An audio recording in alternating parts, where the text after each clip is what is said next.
Halina't alagaan. Kapaligiran ay pagmasdan. Ito'y ating pahalagahan. Gawin lahat ng paraan upang ito'y ingatan.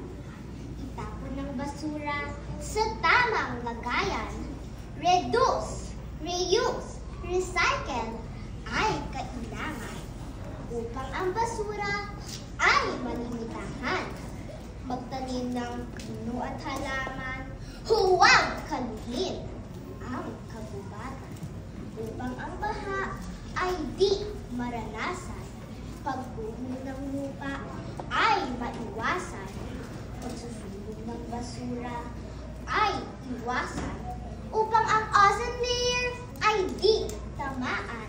Kaya ikaw, kabataan, halina't alagaan. Ito